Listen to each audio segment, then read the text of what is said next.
NEET और 12th NCERT के biotechnology chapter में अक्सर बच्चे कंफ्यूज हो जाते हैं कि कैसे हम डीएनए आइसोलेट करते हैं और कैसे डिजायर्ड जीन प्रोडक्ट को अलग करते हैं।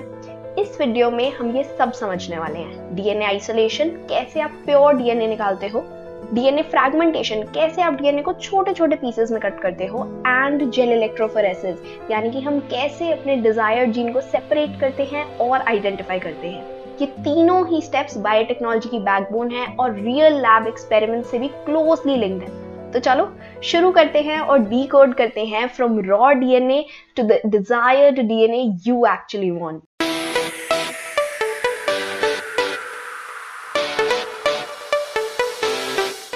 Before starting with the steps in biotechnology, let's first talk about कि बायोटेक्नोलॉजी होता क्या है। यूरोपियन फेडरेशन ऑफ बायोटेक्नोलॉजी ने एक डेफिनेशन दी बायोटेक्नोलॉजी की, और वही डेफिनेशन आपकी एनसीईआरटी में भी मेंशन है, जो आपको समझनी है और याद करनी है। ये डेफिनेशन कहती है the integration of natural science and organism cells part thereof and molecular analogues for products and services, यानी कि प्रोडक्ट एंड सर्विसेज बनाने के लिए आप इंटीग्रेशन कर रहे हैं, दो चीजों को मिला रहे हैं। कौन सी दो चीजें? Natural science, chemistry, biology, physics, along with organism sales, उनके पार्ट्स या मोलिकुलर एनालॉग्स के साथ। There are two core techniques in biotechnology. One is known as genetic engineering. Genetic engineering नाम से ही पता चल रहा है क्या कर रहे हो आप, इसमें ऑल्टर करोगे केमिस्ट्री ऑफ जेनेटिक मटेरियल। क्या हो सकता है जेनेटिक मटेरियल? या तो डीएनए या तो आरएनए। और यूज किस लिए किया जाता है इसको? To introduce these altered genes या ऑल्टर्ड डीएनए और RNA into the host organism, जिसको हम ट्रांसफॉर्मेशन बोलते हैं। एंड इसकी हेल्प से आप फिनोटाइप चेंज कर सकते हो उस ऑर्गेनिज्म का, जहां पर आपने ये जीन ऑफ इंटरेस्ट को इंट्रोड्यूस किया है। द सेकेंड थिंग जो कोर टेक्निक है बायोटेक्नोलॉजी में, that is bio process engineering. Bio process engineering क्या कहती है? To maintain a sterile microbial contamination free environment, ठीक है, इन केमिकल इंजीनियरिंग प्रोसेस। किस लिए? ताकि आप ग्रोथ अलाउ कर सको, जो भी आपको डिजायर्ड माइक्रोब चाहिए, यूकैरियोटिक सेल चाहिए, और लार्ज क्वांटिटीज में उनकी मैन्युफैक्चरिंग कर सको, ताकि आपने जो भी उनके अंदर जीन ऑफ इंटरेस्ट अपना डाला है, ताकि आप अपने प्रोटीन्स बनवा सकें उससे, आप कोई मेडिसिन बनवा सकें उससे, वो जो है आप लार्ज स्केल पर भी फैक्ट्रीज में बना सके, ठीक है। तो उसके लिए it is called as bio process engineering. तो पहले आप जेनेटिक इंजीनियरिंग करेंगे, ऑब्वियसली आप जीन ऑफ इंटरेस्ट लेंगे, उसको एक होस्ट ऑर्गेनिज्म में इंट्रोड्यूस कराएंगे और उसका फिनोटाइप चेंज करेंगे, और उसके बाद आप उसको लार्ज स्केल में बनाने के लिए बायो प्रोसेस इंजीनियरिंग करेंगे, ताकि आप एक बड़े स्केल पर जो भी चीज आपको बनवानी है वो बनवा के उसको आगे कमर्शियलाइज कर सके, ठीक है। तो ये करने के लिए हम बेसिकली करते क्या है, सबसे पहले you are going to take the source DNA. Source DNA, let's say आप इंसुलिन बनवाना चाहते हैं, ठीक है। इंसुलिन की वो आते हैं ना, बहुत सारी मेडिसिन आती हैं, जिनको भी डायबिटीज होता है, वो काफी सारे लोग जो इंसुलिन लेते हैं, है ना। तो इंसुलिन बनता कैसे है? इसी बायोटेक्नोलॉजी के प्रोसेस से बनता है। आपने क्या किया? सोर्स डीएनए लिया जिसके पास इंसुलिन जीन था, उस इंसुलिन जीन को पहले आपने छोटे से पीस में कट कर दिया with the help of restriction enzymes, ठीक है। उसके बाद आपने लिया एक वेक्टर डीएनए, ठीक है। वेक्टर डीएनए, वेक्टर का क्या काम होता है? एक जगह से दूसरी जगह किसी भी चीज को ट्रांसपोर्ट करना। तो रिस्ट्रिक्शन एंजाइम की हेल्प से जो आपने ये डीएनए तोड़ा था, काटा था, छोटे पीस में किया था, ये आप यहाँ पर वेक्टर पे भी यही रिस्ट्रिक्शन एंजाइम लगाओगे और यहाँ से ये वाला डीएनए हटा दोगे वेक्टर वाली साइड से, ताकि आप ये जो आपका सोर्स डीएनए है ये इसके साथ इंटीग्रेट करा सको और रिकॉम्बिनेंट डीएनए बनवा सको, ठीक है। तो रिकॉम्बिनेंट डीएनए बनाने के लिए आपने क्या किया? सोर्स डीएनए से जो जीन आपको चाहिए था वो आपने कट किया, और जो आपका वेक्टर डीएनए था, प्लाज्मिड था, उसमें आपने उसको जोड़ दिया, और यही जुड़ा हुआ आप डीएनए, जिसको हम रिकॉम्बिनेंट डीएनए बोल रहे हैं, इसको आप इंट्रोड्यूस कर देते हो किसमें? अपने होस्ट ऑर्गेनिज्म में, जिसको भी आप इवेंचुअली ग्रो करके उससे प्रोडक्ट निकलवाना चाहते हो। तो यहाँ पे हमने होस्ट सेल लिया है ई कोलाई, एस्चेरिचिया कोलाई भी जिसको हम बोलते हैं, और यहाँ पर आपने क्या किया है? उस प्लाज्मिड को उस होस्ट ऑर्गेनिज्म के अंदर इंट्रोड्यूस करा दिया है। इंट्रोडक्शन के भी बहुत सारे मेथड्स होते हैं। We'll talk about all the steps in biotechnology one by one. इस वीडियो में we'll only cover 3 steps: DNA isolation, DNA fragmentation and your third step which is gel electrophoresis. चलो, तो फर्स्ट रिकॉम्बिनेंट डीएनए बना कैसे था, किसने बनाया था, है ना। तो फर्स्ट रिकॉम्बिनेंट डीएनए, इससे क्वेश्चन आ जाता है। Stanley Cohen and Herbert Boyer ने बनाया था इन 1972।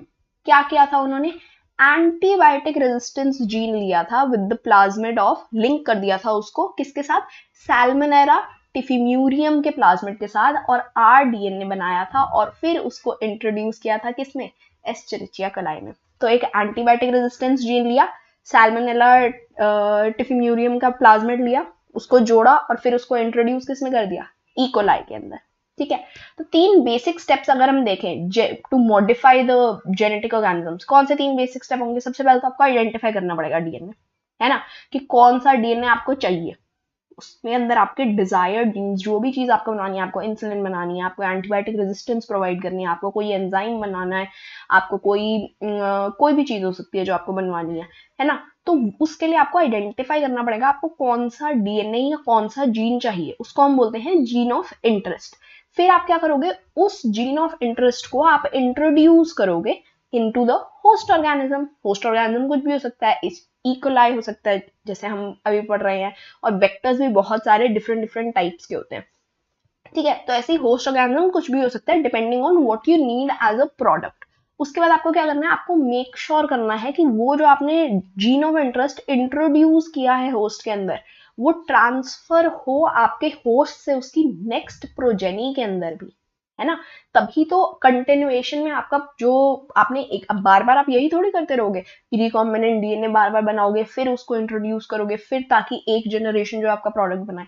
You want that once you have made that recombinant DNA and introduced into your host organism, जब भी वो host organism reproduce करे और अपनी प्रोजेनी बनाए, सब प्रोजेनी के अंदर वो आपका जीन ऑफ इंटरेस्ट हो उसके बाद।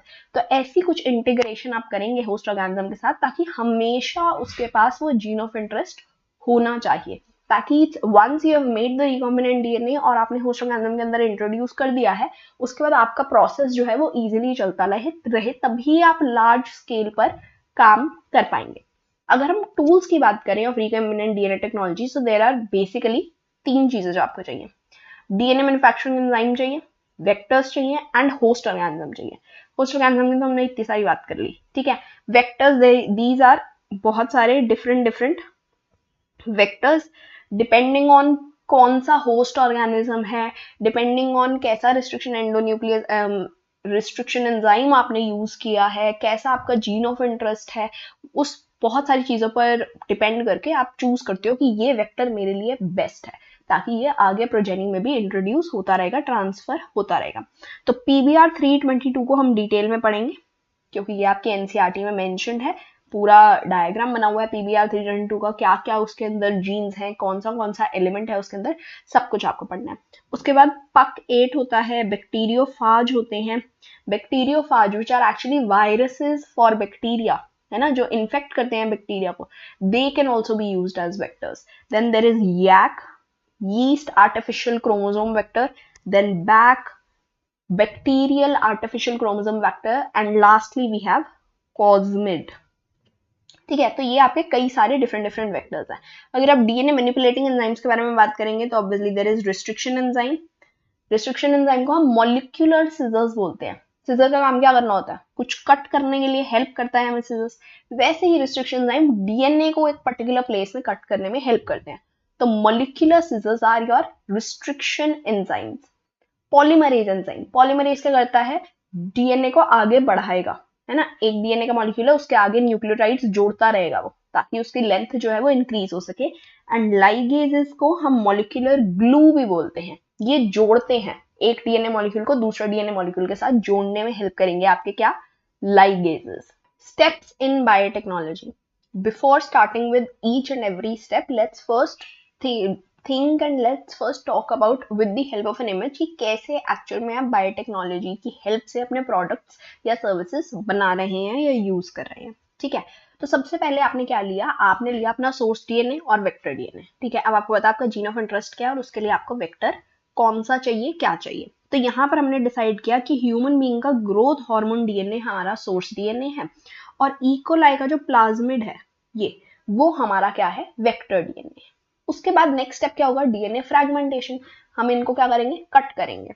तो we'll cut cleave growth hormone with the help of restriction endonuclease and we'll cleave the plasmid with the help of the same restriction endonuclease. Very important, same restriction endonuclease दोनों के लिए use किया जाएगा, ठीक है। उसके बाद हम क्या करेंगे, जेल इलेक्ट्रोफोरेसिस की हेल्प से इन जीन्स को आइसोलेट करेंगे। बाकी सारे जीन्स के साथ थे ये, इनको हम सेपरेटली आइसोलेट करेंगे और उसके बाद हम करेंगे इनकी amplification with the help of PCR. PCR की हेल्प से, which is polymerase chain reaction, उसकी हेल्प से आप क्या करते हो, इनको एम्प्लीफाई करते हो, बहुत ज्यादा नंबर में इनको क्रिएट करते हो, ठीक है। उसके बाद next step is your ligation. आपने की इन दोनों की, क्या किया है, इन दोनों को लाइगेट किया है, इंटीग्रेट किया है एक दूसरे के साथ, ताकि ये जुड़ जाएं एक दूसरे के साथ with the help of ligases. जब ये एक बार जुड़ गए हैं एक दूसरे के साथ, उसके बाद आप करते हो ट्रांसफॉर्मेशन। ट्रांसफॉर्मेशन मतलब आप इंट्रोड्यूस कर रहे हो इस डीएनए को इन योर होस्ट ऑर्गेनिज्म, ठीक है। उसके बाद आपने इंट्रोड्यूस कर दिया, देन यू विल चेक कि इंट्रोड्यूस हुआ है या नहीं हुआ है, सिलेक्शन करते हो आप, और उसके बाद आप कमर्शियल स्केल पर इसकी प्रोडक्शन करने की कोशिश करते हो, ठीक है। तो अगर हम फर्स्ट स्टेप देखें, first step is isolation of DNA both from the source DNA and vector DNA. तो वेक्टर डीएनए से हमने डीएनए निकाला, सोर्स डीएनए से हमने डीएनए निकाला। फिर हमने क्या किया, फ्रैगमेंटेशन किया है। फ्रैगमेंटेशन किसकी हेल्प से कर रहे हैं आप, रिस्ट्रिक्शन एंडोन्यूक्लिएजेस की हेल्प से, ठीक है। Next step is your fragmentation with the help of restriction endonucleases. Restriction enzyme की हेल्प से, मॉलिक्यूलर सीजर्स की हेल्प से कट कर रहे हो तुम डीएनए को। Third step is your isolation of desired DNA using gel electrophoresis. जो भी आपका जीन ऑफ इंटरेस्ट था या आपका वेक्टर डीएनए था, अब आपने उसको आइसोलेट कर लिया ताकि आप इवेंचुअली उसको लाइगेट कर सको एक दूसरे के साथ, ठीक है। यही 3 स्टेप्स जो हैं आज हम कवर करेंगे। उसके अलावा क्या स्टेप्स हैं वो हम अभी बात कर लेते हैं, लेकिन वो कवर हम नेक्स्ट वीडियोस में करेंगे डिटेल में, okay. Fourth step is amplification of desired DNA fragment using polymerase chain reaction.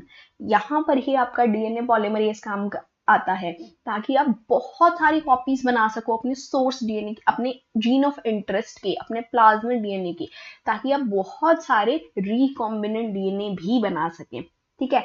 Next we come to ligation of gene fragment into a vector DNA, ताकि आप रिकॉम्बिनेंट बना सको डीएनए। इंटीग्रेशन भी तो करनी है ना, सोर्स आपके जीन ऑफ इंटरेस्ट की प्लाज्मिड के साथ या कोई भी वेक्टर हो, ठीक है, उसके साथ। That is your what is ligation. Integration कर रहे हो आप अपने वेक्टर डीएनए का with the help of with your gene of interest, और क्या बनता है इसकी हेल्प से, रिकॉम्बिनेंट डीएनए। और यही रिकॉम्बिनेंट डीएनए फिर आप क्या करती हैं, you are going to transfer this recombinant DNA into your host cell, और इस प्रोसेस को हम बोलते हैं ट्रांसफॉर्मेशन। और इन सेल्स को हम बोलते हैं ट्रांसफॉर्मेंट्स, ठीक है। उसके बाद आप क्या कर रहे हो, सिलेक्शन कर रहे हो इन ट्रांसफॉर्मेंट्स की from non transformants and recombinants from non recombinants. मतलब ऐसे सेल्स जिनमें एक्चुअल में आपका रिकॉम्बिनेंट डीएनए है, तो उन्हीं को ग्रो करके आपका फायदा होगा ना। ऐसे थोड़ी कि अच्छा हमने कर दिया, हुआ नहीं हुआ हमें नहीं पता, हमने उसको लार्ज स्केल पे प्रोड्यूस कर दिया, पता चले कुछ बना ही नहीं है, कोई प्रोडक्ट ही नहीं बना हमारा। ऐसे तो नहीं करना चाहिए। तो हम क्या करते हैं, नेक्स्ट स्टेप इज हम सिलेक्शन करेंगे जो चीजें हमें चाहिए उसकी, ठीक है। हमें क्या चाहिए, ट्रांसफॉर्मेंट्स चाहिए जिनके पास रिकॉम्बिनेंट डीएनए है, ठीक है। नेक्स्ट हम इन सब होस्ट सेल्स को, इन सब ट्रांसफॉर्मेंट्स को कल्चर करेंगे। कल्चर करेंगे मतलब ग्रो करेंगे इन are environment, contamination free environment, ठीक है, जहां पर कुछ और एक्स्ट्रा माइक्रोब्स या फंगस जो है वो आके ना लग जाए। एकदम कंटामिनेशन फ्री स्टेराइल एनवायरमेंट में हम इन सबको कल्चर करेंगे, ताकि हम इनसे अपना इवेंचुअली डिजायर्ड प्रोडक्ट, जो कि कुछ भी हो सकता है, एंटीबायोटिक्स, एंजाइम्स, है ना, इंसुलिन जैसे जीन्स, कुछ भी है ना, वो हम निकाल सके इनसे। तो next is culturing, and then eventually there is extraction of your desired product, ठीक है। बस इतना ही था स्टेप्स इन बायोटेक्नोलॉजी में। अब हम एक एक करके शुरुआत के 3 स्टेप सबसे पहले हम कवर करेंगे, उसके बाद नेक्स्ट वीडियो में विल कवर अदर स्टेप्स। इस वीडियो में शुरुआत के 3 steps. What were the 3 steps? DNA isolation of the source DNA and vector DNA. Second is fragmentation of the DNA, your vector DNA as well as your gene of interest, and third is your DNA isolation with the help of gel electrophoresis. Very important, gel electrophoresis से काफी question आते हैं NEET में, so make sure कि आप ये video and तक देखें. So let's start with our first step, which is isolation of DNA. DNA निकालना from your source DNA and from your vector DNA. ठीक है, जो भी आपका वेक्टर डीएनए वो आपको निकालना है, आइसोलेट करना है, और आपका जो सोर्स डीएनए वो आपको आइसोलेट करना है. इसके बहुत ही सिंपल स्टेप्स हैं. You will do that actually in your experiments. Biology के जो एक्सपेरिमेंट्स कराए जाते हैं 12th स्टैंडर्ड में, वहां पर भी ये एक्सपेरिमेंट कराया जाता है. तो सबसे पहले हम ऑब्वियसली क्या करेंगे, कभी भी आपको डीएनए आइसोलेट करना है. डीएनए कहाँ प्रेजेंट होता है सेल में? सबसे पहले तो मुझे ये बताओ. सेल वाली वीडियो देखिए, नहीं भी देखी होगी, मेरे को लग रहा है ये तो सबको पता ही होना चाहिए, इतने बड़े हो गए हो तुम. डीएनए सेल में कहाँ प्रेजेंट होता है? न्यूक्लियस के अंदर प्रेजेंट होता है ना. तो आपको न्यूक्लियस में से डीएनए निकालना है बेसिकली. तो उसकी बाहर वाली जितनी भी चीजें हैं सबसे पहले तो आपको वो हटानी पड़ेंगी, है ना. तो सबसे पहले आप क्या करते हो, जो भी आपका सोर्स डीएनए जहां से आपने लेना है, उन सेल्स को आप सबसे पहले ट्रीट करोगे. किससे? सेलुलोज के साथ, या काइटिनेज के साथ, या लाइसोजाइम के साथ, डिपेंडिंग ऑन कि कौन सा सेल है आपका.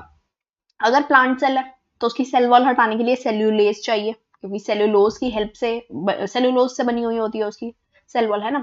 अगर फंगल सेल है तो फंगल सेल की सेल वॉल किससे बनी होती है? काइटिन की हेल्प से बनी होती है, तो उसके लिए काइटिनेज चाहिए हमें एंजाइम.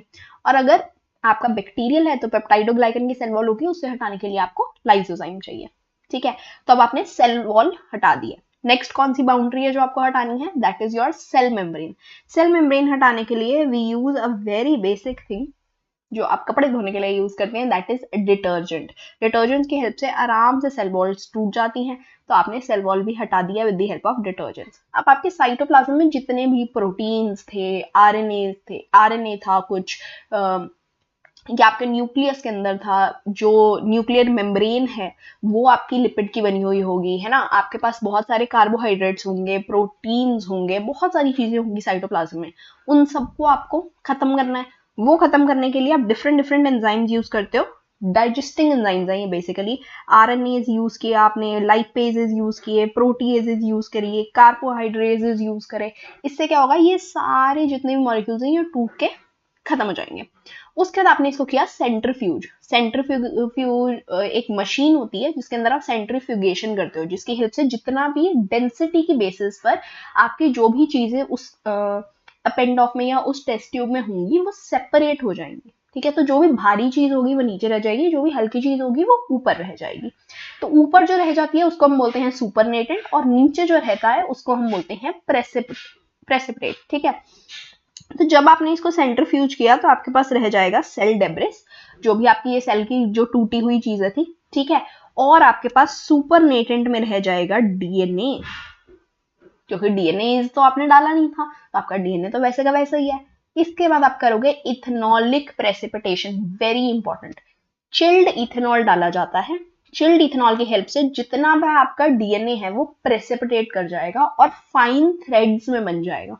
ठीक है, सेल डेब्रिस आप यहां से निकाल लेते हो, सुपरनेटेंट अलग करते हो और उसके अंदर डालते हो चिल्ड एथेनॉल. उसकी हेल्प से क्या होता है, जितना भी आपका डीएनए है वो सारा प्रेसिपिटेट आउट कर जाएगा, फाइन से थ्रेड्स बना देगा, और आपको दिखता है, आपको लिटरली डीएनए, अगर आप ये एक्सपेरिमेंट करोगे तो आपको दिखेगा. और एक स्पूली की हेल्प से, स्पूली इज जैसे समथिंग लाइक दिस, पेन से बना देते हैं, समथिंग कुछ ऐसा सा जिसके ऊपर हुक हो, एक स्टिक सी जिसके ऊपर हुक हो, ऐसे पतली सी मेटल की स्टिक होती है जिसके ऊपर एक हुक होता है. ठीक है, इसकी हेल्प से आप डीएनए को निकाल सकते हो. वेरी ब्यूटीफुल, बहुत ही. आप सबने, आई होप अब तक तो सबके एक्सपेरिमेंट्स प्रैक्टिकल्स हो चुके होंगे, तो सबने देखा भी होगा ये. ठीक है, तो that is how you isolate your DNA. बस इतना ही होता है. ये आपका प्योरिफाइड डीएनए आपको मिल गया. अब इसमें ना कोई आरएनए है, ना कोई प्रोटीन है, ना कोई कार्बोहाइड्रेट है, ना कोई लिपिड है, ना कोई सेल वॉल है, ना कोई सेल मेम्ब्रेन, कुछ भी नहीं है. सिर्फ और सिर्फ आपका डीएनए प्रेजेंट है. ठीक है, इसके कुछ पॉइंट्स हैं जो आपको याद रखने हैं. फर्स्ट थिंग तो आपको स्टेप्स याद रखने हैं कि सबसे पहले आपने सेल्स को किससे ट्रीट किया था. सबसे पहले आपने सेल वॉल हटाने की कोशिश करी, तो अलग अलग सेल के अलग अलग सेल वॉल जो है वो अलग अलग चीजों से बनी होगी, मॉलिक्यूल से बनी होगी। प्लांट सेल की सेलुलोज से बनी होती है, फंगल सेल की किससे बनी होती है, काइटिन से, बैक्टीरियल सेल की पेप्टाइडोग्लाइकन से बनी होती है। तो उनको तोड़ने के लिए यू नीड डिफरेंट एंजाइम्स, ठीक है। उसके बाद आपने क्या करना है, डिटर्जेंट डालना है ताकि आप सेल मेम्ब्रेन तोड़ सको। उसके बाद आप डिफरेंट डाइजेस्टिंग एंजाइम्स डालोगे, जैसे कि आरएनएज, प्रोटीएज, लाइपेजेस, कार्बोहाइड्रेजेस, है ना, ये सब आपने डाले। और उसके बाद आपका क्या बन गया, सेल डेब्रिस और सुपरनेटेंट में डीएनए। ये सुपरनेटेंट ऑफ डीएनए आपने लिया और इसके अंदर क्या डाल दिया, वेरी इंपॉर्टेंट, क्योंकि इससे क्वेश्चन आता है। ये वाला जो पॉइंट है ये बहुत ज्यादा इंपॉर्टेंट है, दैट इज इस सुपरनेटेंट डीएनए में you will add chilled ethanol, ठीक है। What will you add, chilled ethanol, ओहो, ताकि आप प्रेसिपिटेट आउट कर सको किसको, अपने डीएनए को। और इस प्रोसेस को हम क्या बोलते हैं, इथेनॉलिक प्रेसिपिटेशन। याद रखना है चिल्ड इथेनॉल ही यूज किया जाता है, नॉर्मल टेम्परेचर वाला या लो टेम्परेचर, हाई टेम्परेचर वाला नहीं यूज किया जाएगा। चिल्ड इथेनॉल, क्वेश्चन ऐसे ही आता है, what do you use to precipitate out DNA, chilled ethanol, normal ethanol, ऐसे करके क्वेश्चन आ जाएगा, ठीक है। तो you have to remember chilled ethanol use कर रहे हैं और इस प्रोसेस को क्या हम बोल रहे हैं, ethanolic precipitation. And eventually DNA को आप क्या कर सकते हो, कलेक्ट कर सकते हो, क्योंकि there is collection of fine threads in the suspension. कैसे कलेक्ट करोगे, रिमूव कैसे करोगे, spooling की हेल्प से। spooling is the process, spool is the tool. So the next step is fragmentation of DNA by restriction endonuclease. कैसे करते हैं हम फ्रैगमेंटेशन, आप बेसिकली कट कर रहे हैं piece of DNA from your source DNA and from your vector, है ना, यही करने की कोशिश कर रहे हैं। और इसके लिए हम क्या यूज करते हैं, इसके लिए हम यूज करते हैं restriction endonucleases, very important. It is restriction enzymes, जिनको हम केमिकल नाइफ्स भी बोल सकते हैं। और इससे पहले क्या बताया था मैंने, और क्या बोलते हैं हम इसको हम बोलते हैं मॉलिक्यूलर सिजर्स,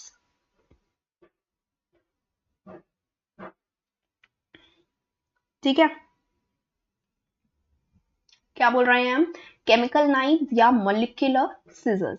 तो एक्चुअल में रिस्ट्रिक्शन एंजाइम्स डिस्कवर कैसे हुए थे, तो बेसिकली इन 1963 दो एंजाइम जो हैं वो आइसोलेट किए गए थे, निकाले गए थे फ्रॉम इकोलाई। एक तो एंजाइम था आपका मिथाइलेज। ये मिथाइलेज क्या करता था, मिथाइल जो है ग्रुप CH3 ग्रुप जो होता है वो ऐड करता था रिस्ट्रिक्शन साइट पर, ताकि आपका इकोलाई जो है खुद का डीएनए को तोड़ ना दे, ठीक है। रिस्ट्रिक्शन साइट अभी बताऊंगी, रिस्ट्रिक्शन साइट क्या होती है, वो साइट जहां पर आपका रिस्ट्रिक्शन एंजाइम जो है जो जाके काम करता है, ठीक है, जहां पे कट करता है। तो वहां पर अगर मिथाइल ग्रुप ऐड हो जाता है तो इकोलाई को पता चल जाता है कि अरे ये मेरा खुद का डीएनए है, बाहर से कहीं नहीं आया हुआ, तो मुझे नहीं तोड़ना है, ये अपना डीएनए थोड़ी डिस्ट्रक्ट करना शुरू कर देगा वो, है ना। तो एक तो हमें मिला मिथाइलेज, दूसरा हमें मिला रिस्ट्रिक्शन एंडोन्यूक्लिएज। ये रिस्ट्रिक्शन एंडोन्यूक्लियस क्या कर रहा था, डीएनए कट कर रहा था। क्यों कर रहा था ये डीएनए कट, ताकि अगर कभी कोई भी बैक्टीरियोफाज आकर बैक्टीरिया को, इकोलाई को इन्फेक्ट करे तो उसका डीएनए कट करके ही उसको मार दे। तो इट्स ए डिफेंस मैकेनिज्म के तौर पर प्रोकैरियोट्स ने रिस्ट्रिक्शन एंडोन्यूक्लियस जो है वो इवॉल्व हुए, उनके अंदर उन्होंने डेवलप करे, ताकि वो अपने आप को बचा सके फ्रॉम वायरल इन्फेक्शंस, ठीक है। तो रिस्ट्रिक्शन एंजाइम्स जो हैं they belong to class of nucleases. Nucleases क्या करते हैं, फॉस्फोडाइस्टर बॉन्ड तोड़ते हैं।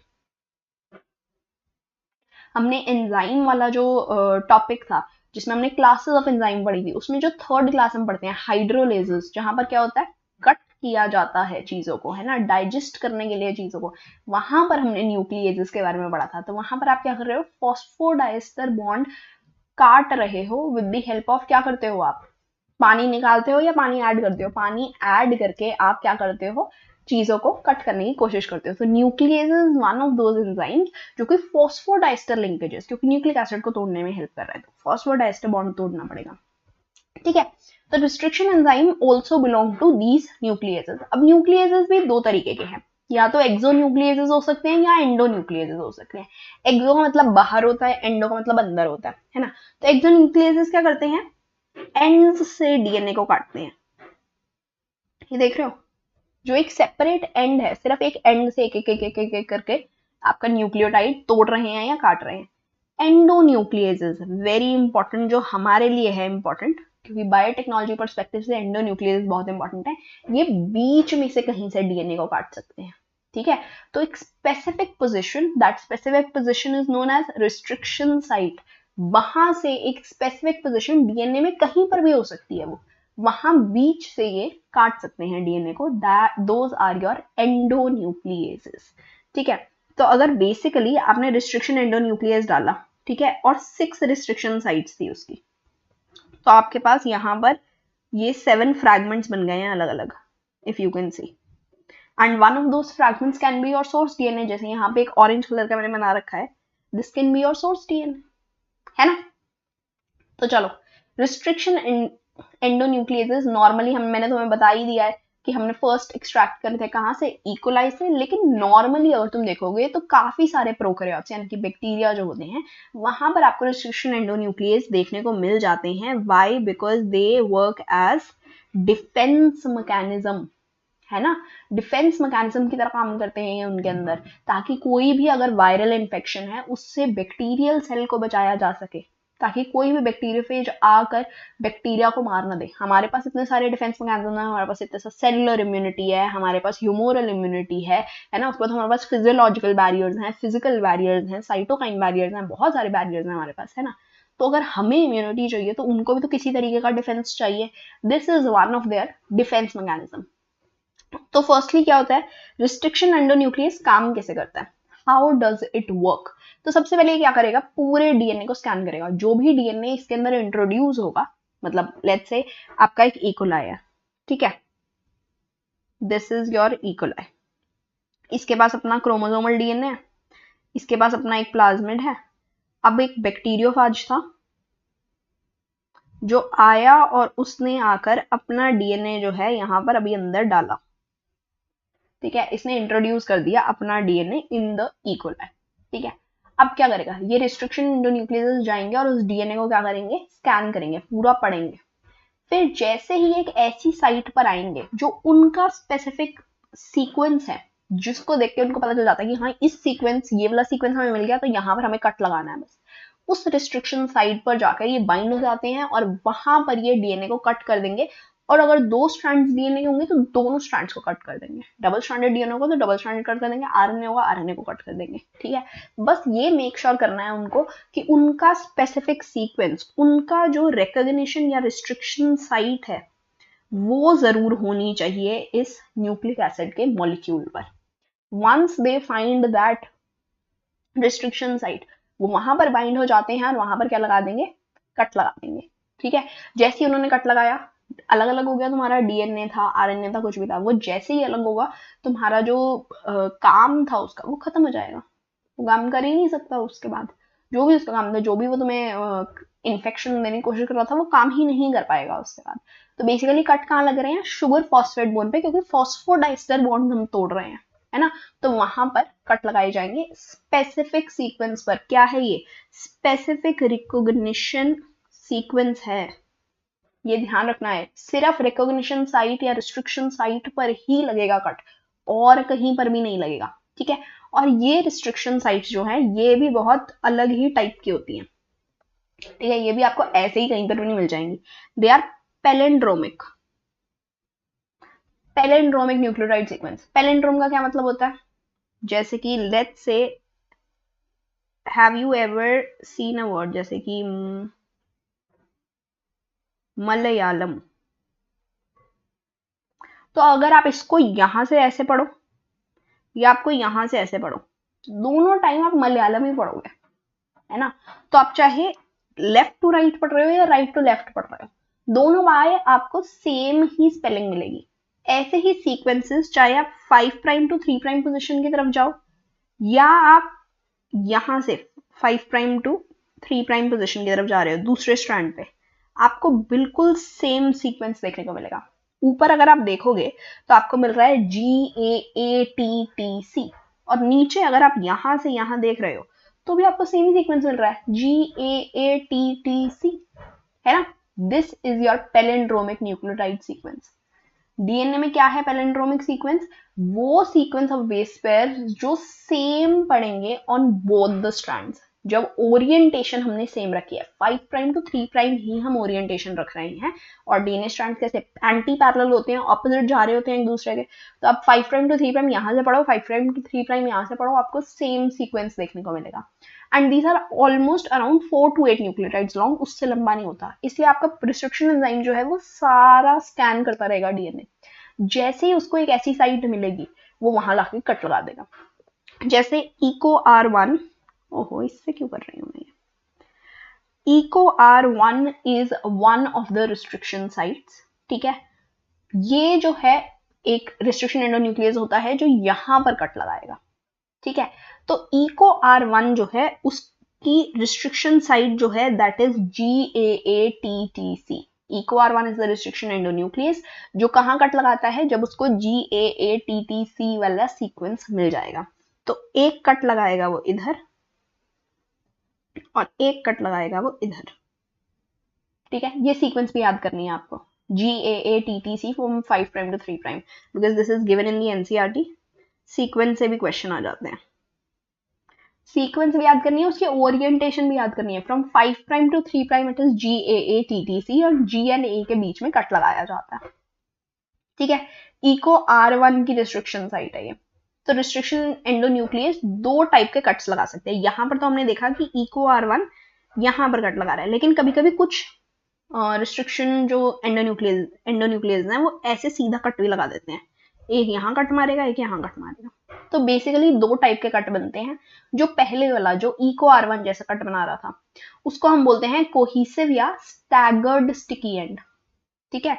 तो वो वाले रिस्ट्रिक्शन एंजाइम जो कोहिसिव, स्टैगर्ड या स्टिकी एंड्स बनाते हैं, जैसे कि जो बिल्कुल बीच में से पैलिंड्रोम के नहीं काटेंगे, थोड़ा सा दूर पैलिंड्रोम से काटेंगे, जैसे कि इको R1 काट रहा है हमारा यहाँ पर एंड ऑलमोस्ट, मतलब ये पूरा यहाँ पर भी डीएनए जा रहा होगा, यहाँ पर भी डीएनए जा रहा होगा, ठीक है। तो बीच में उसने इस सीक्वेंस को रिकॉग्नाइज किया और पैलिंड्रोम के एंड्स पर काट रहा है वो, ठीक है। G और A के बीच में काट रहा है, यहाँ बीच में नहीं काट रहा है वो, ठीक है। यहाँ बीच में नहीं कट हो रहा है, G और A के बीच में कट हो रहा है, ठीक है जी।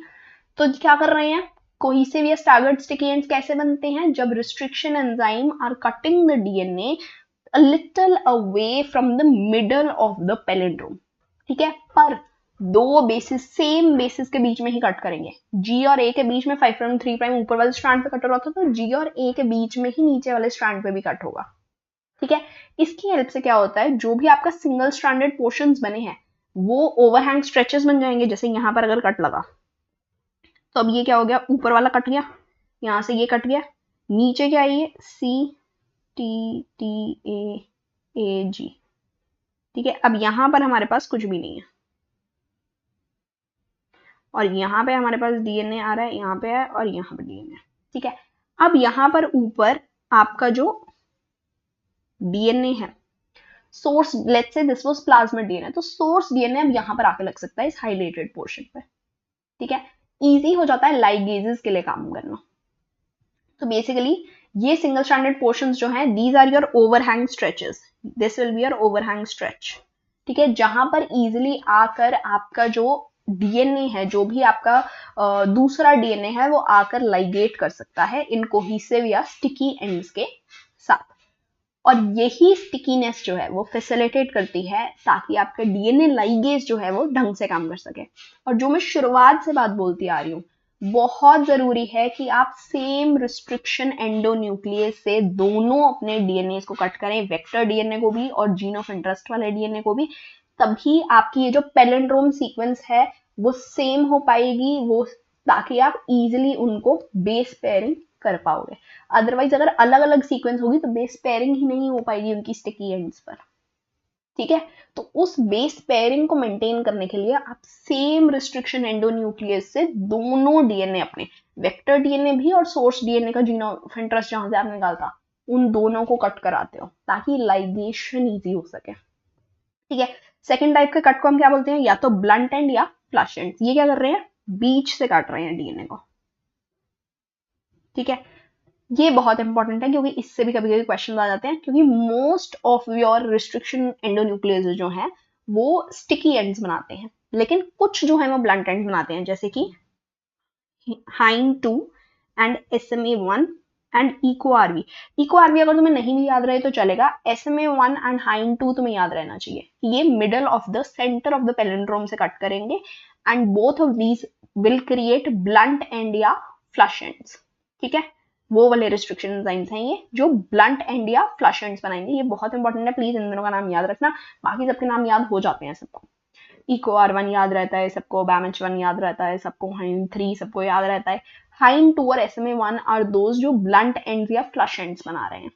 ओके अच्छा, नाम कैसे रखा हमने इन रिस्ट्रिक्शन एंडोन्यूक्लियसेस का, ये भी तो पता होना चाहिए। ऐसी थोड़ी कुछ भी नाम रख दिया, जैसे तुम्हारा नामकरण होता है। ओ कहाँ बढ़ गए हम, गिव मी अ सेकेंड। हाँ, तो जैसे तुम्हारा नामकरण किया जाता है ऐसे इनका भी नामकरण होगा। ठीक है, इनका नामकरण हमने कैसे किया, बेस्ड ऑन जीनस क्या है जहां से आपने इसको आइसोलेट किया है, स्पीशीज क्या है उसकी, उस ऑर्गेनिज्म की, स्ट्रेन कौन सा है उस ऑर्गेनिज्म का, और किस नंबर पे उसको आइसोलेट किया गया था। मतलब उस ट्रेन में से वो एंजाइम जो है वो सबसे पहले निकाला गया था, सेकंड नंबर पे निकाला गया था, थर्ड नंबर पे निकाला गया था, उस पर भी डिपेंड करता है। ठीक है, तो जैसे हम EcoR1 के बारे में बात कर रहे हैं, EcoR1 निकाला गया था इकोलाई से। ठीक है, तो जीनस इज, इसको हम अंडरलाइन कर देते हैं because this is scientific name,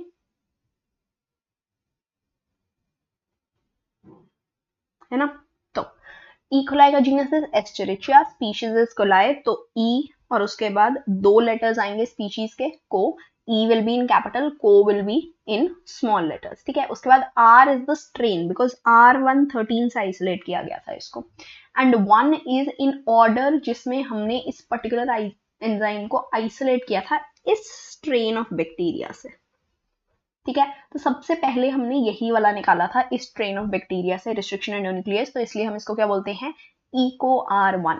second जिसके बारे में हम बात कर रहे हैं दैट इज HIND2 जो ब्लंट एंड्स बना रहा है, फ्लश एंड्स या ब्लंट एंड्स। ठीक है, इसको हमने निकाला था हीमोफाइलस इन्फ्लुएंजा से, और RD स्ट्रेन है इसका, और ऑर्डर ऑफ आइसोलेशन क्या है, 2 है।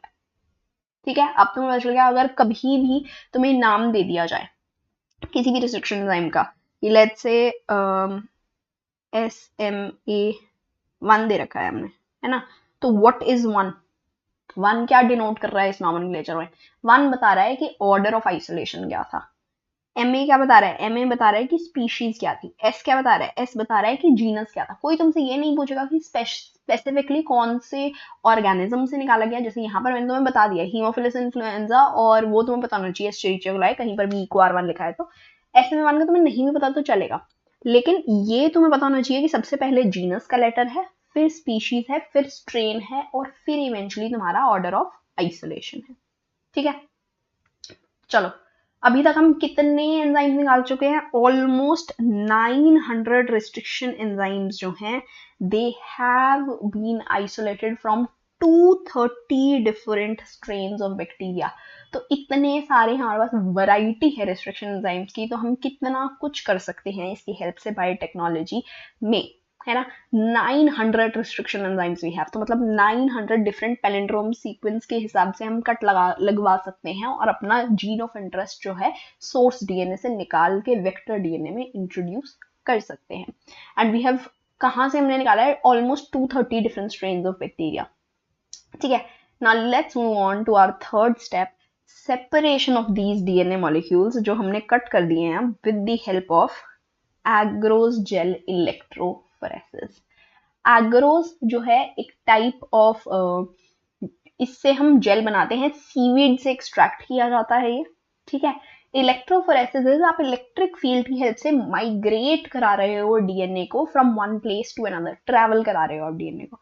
तो बेसिकली अगर आप सबको ये पता हो, अगर आप सबने न्यूक्लिक एसिड वाली मेरी वीडियो देख रखी हो, तो आपको पता होगा कि डीएनए इज नेगेटिवली चार्ज। तो जो भी नेगेटिवली चार्ज मॉलिक्यूल्स हैं, अगर आप उनको इलेक्ट्रिक फील्ड में रखोगे तो वो हमेशा पॉजिटिव एनोड की तरफ जाए, पॉजिटिव इलेक्ट्रोड की तरफ जाएंगे, which is anode. Your negative electrode is cathode, your positive electrode is anode. तो हम क्या करते हैं, डीएनए को लोड कर देते हैं एक जेल में, यहां पर मैं दिखा देती हूँ कैसे होता है वो। तो what you have done is, आपने एक जेल बनाई, दिस इज द जेल। ठीक है, इसको किससे बनाई है? एग्रोस से बनाई है। मोस्ट कॉमनली एग्रोस यूज किए जाते हैं लैब्स में, ठीक है। उसके अंदर फिर आपने वेल्स बनाए, मतलब छोटी छोटी स्पेसेस बनाई जहां पर आप अपना डीएनए लोड कर सकते हो, ठीक है। तो यहां पर आपने क्या किया? अपना डीएनए डाल दिया। अब इसको हमने रख दिया कहां पर? इलेक्ट्रिक फील्ड वाली एक हमने बॉक्स लिया जहां पर हम इलेक्ट्रिक फील्ड प्रोवाइड कर सकते हैं। वहां पर हम बफर सोल्यूशन डालते हैं। बेसिकली एक सोल्यूशन या टीएई बफर होता है या टीबीई बफर होता है, उसमें हम डाल देते हैं। और हम क्या डाल, जहां पर आपकी इजिली इलेक्ट्रिक फील्ड जो है वो मूव कर सके, ठीक है। उसके बाद हमने एक साइड जोड़ा कैथोड, एक साइड जोड़ा एनोड, ठीक है। सो नाउ वी नो कि डीएनए नेगेटिवली चार्ज है तो वो कैथोड से एनोड ही जाएगा। तो इसी पोजीशन में आपकी एग्रोस जेल को रखा जाता है ताकि आपका जो डीएनए है वो मूव करे एनोड की तरफ, ठीक है। तो कैथोड से कहां जा रहा है? एनोड की तरफ जा रहा है आपका डीएनए, ठीक है। अब हमने क्या किया? यहां पर हमने डीएनए डाला हुआ था। अब जितने भी डीएनए के फ्रैगमेंट्स, हमने ऊपर फ्रैगमेंट्स ही बनाए थे ना, वो डीएनए के फ्रैगमेंट्स जो हैं वो सेपरेट होते जाएंगे on the basis of their size, ठीक है। क्योंकि कैसे सेपरेट हो रहे हैं? ये जो जेल है इसके अंदर पोर्स होते हैं, ठीक है। डिफरेंट डिफरेंट साइज के पोर्स होंगे।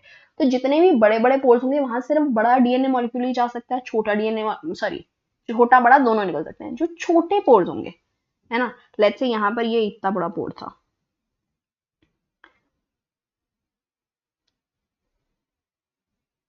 अब ये छोटे वाले पोर से तो सिर्फ छोटा डीएनए मॉलिक्यूल ही जा सकता है, बड़े वाला तो नहीं जा सकता। तो जितना भी छोटा होगा डीएनए मॉलिक्यूल वो ज्यादा आगे तक चला जाएगा एनोड की तरफ, ठीक है। तो ये वाला जो डीएनए मॉलिक्यूल है, you can say that is very small fragment, इसीलिए वो इतना आगे तक मूव कर गया। जो बड़ा डीएनए फ्रैगमेंट है वो नहीं मूव कर पाएगा इतना, ठीक है। तो based on their size DNA is isolated, DNA separated, ठीक है। उसके बाद हम क्या करते हैं? कट लगा के पहले हम करेंगे इसको विजुअलाइज अंडर यूवी लाइट। इस एग्रोस जेल में we also add ethidium bromide, ठीक है, which is actually staining agent, जिसकी हेल्प से आपका डीएनए जो है वो स्टेन्ड दिखता है हमें यूवी लाइट में। अदरवाइज आप डीएनए को नहीं देख पाओगे। जब हम डीएनए लोड करते हैं हम उसमें डाई जरूर डालते हैं किसी तरीके की, मिथाइलिन ब्लू कभी कभी हम यूज कर लेते हैं, लेकिन अगर आप यूवी लाइट के अंदर देखोगे तो आपको दिखेगा नहीं डीएनए, अगर आपने यहाँ पर ईटीबीआर नहीं यूज किया होगा। तो स्टेन करना जेल को बहुत जरूरी है ताकि आप विजुअलाइज कर सको इस डीएनए को अंडर द यूवी लाइट, ठीक है। तो यूवी लाइट के अंदर आपको देखने के लिए आपने डाला था ईटीबीआर। ईटीबीआर जो है जब आप डालते हो तो यूवी लाइट ब्लू से कलर की होगी, उसके अंदर आपको ऑरेंज कलर के, ब्राइट ऑरेंज कलर के बैंड्स दिखेंगे डीएनए के, और इन बैंड्स को फिर आप कट करके बाहर निकाल सकते हो। और उस एक्सट्रैक्शन के प्रोसेस को हम बोलते हैं इल्यूशन। यही है बस जेल इलेक्ट्रोफोरेसिस में, और कुछ भी नहीं है। एक बार हम पढ़ लेते हैं जो भी मैंने लिखा है ताकि हमारी एक रिवीजन हो जाएगी कि क्या क्या है, ठीक है। तो डीएनए फ्रैगमेंट्स नेगेटिवली चार्ज होते हैं, हमें पता है। They can be separated by forcing them to move towards the anode, which is the positive electrode, under what? Under electric field चाहिए हमें through the matrix, buffer solution है हमारे पास, ठीक है। उसके बाद सबसे कॉमनली यूज्ड एजेंट मैट्रिक्स बनाने के लिए इज योर एग्रोस जेल, जो कि कहां से एक्सट्रैक्ट किया जाता है? सीवीड से एक्सट्रैक्ट किया जाता है, ठीक है। ये प्लीज ध्यान रखना, DNA is negatively charged, it will move from cathode to anode, it will move towards anode, positive electrode, बहुत जरूरी है ये याद रखना, ठीक है। नेक्स्ट, और क्या लिखा है इसके बारे में हमने? अच्छा, ये मैंने तुम्हारे लिए एक और डायग्राम भी बना रखा था,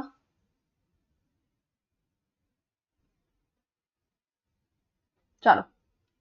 कैसे सेपरेट हो रहे हैं, किस बेसिस पर सेपरेट हो रहे हैं DNA fragments? On the basis of their size. Smaller fragments जो हैं वो बहुत दूर तक मूव कर जाएंगे, जो बड़े फ्रैगमेंट्स हैं वो पीछे ही रह जाएंगे, ऑलमोस्ट कैथोड की तरफ ही रह जाएंगे। एनोड की तरफ बहुत ज्यादा दूर तक हमारे क्या चले जाएंगे? Smaller fragments.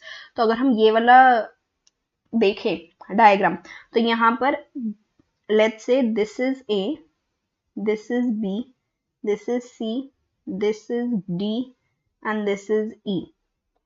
मुझे कमेंट्स में बताओ विच डिक्रीजिंग ऑर्डर में कौन सा सबसे बड़ा फ्रैगमेंट है, फिर कौन सा फ्रैगमेंट आएगा, फिर कौन सा फ्रैगमेंट आएगा, फिर कौन सा फ्रैगमेंट आएगा, फिर कौन सा फ्रैगमेंट आएगा, ठीक है। सबसे पहले कौन सा आएगा? सबसे पहला चलो मैं तुम्हें बता देती हूँ, डी आएगा, ठीक है। उसके बाद कौन सा आना चाहिए, उससे नेक्स्ट कौन सा आना चाहिए, उससे नेक्स्ट कौन सा आना चाहिए, और सबसे छोटा फ्रैगमेंट एंड में कौन सा होगा। ठीक है, tell me in the comments below. चलो, तो हमने क्या कर लिया, smaller the fragment farther it moves. ठीक है, स्टेनिंग कैसे कर रहे हैं, ये फ्रैगमेंट्स को हमने क्या किया, स्टेन कर दिया with the help of ethidium bromide, क्योंकि हमने जेल में ही ऐड कर दिया था। Also very important, ethidium bromide is a carcinogenic dye. Carcinogenic वो चीजें होती हैं जो कि कैंसर कॉज कर सकती हैं। तो अगर आप कभी भी इथीडियम ब्रोमाइड को इनहेल करें तब वो कार्सिनोजेनिक हो सकती है, उसको टच करने से नहीं होती है वो कार्सिनोजेनिक। इनहेलेशन अगर उसको करी जाए तो it can be carcinogenic, it can cause cancer. और वैसे टच भी नहीं करना चाहिए, बिकॉज यू डोंट नो कि कब आप अपने नाक पे उंगली लगा देंगे अपने एंड यू विल इनहेल। तो just stay away from it as much as you can. Visualisation जो है वो कहाँ करी जाती है, यूवी रेडिएशन के अंदर करी जाती है, जहां पर आपको क्या दिखेंगे, ब्राइट ऑरेंज कलर्ड बैंड्स दिखेंगे। इससे भी क्वेश्चन पूछा जाता है कि यूवी लाइट के अंदर आपको डीएनए फ्रैगमेंट्स कैसे दिखेंगे, ब्राइट ऑरेंज कलर्ड बैंड्स दिखेंगे। और इल्यूशन क्या है, when you extract that particular desired DNA fragment from that gel, that is what elution is. बस इतना ही है जेल इलेक्ट्रोफोरेसिस में। That was all for today. If you like this video, make sure to hit the like button, share this video with your friends and subscribe to the channel because it motivates me and it gives you constant content every day, right? तो मिलते हैं अगली video के साथ जिसमें हम बात करेंगे पॉलीमरेज चेन रिएक्शन की, यानी कि हम कैसे एम्प्लीफिकेशन करते हैं डीएनए फ्रैगमेंट्स की जो हमने अभी अभी एक्सट्रैक्ट किए हैं फ्रॉम द जेल इल्यूशन की हेल्प से। मिलते हैं अगले वीडियो में। Good bye everyone.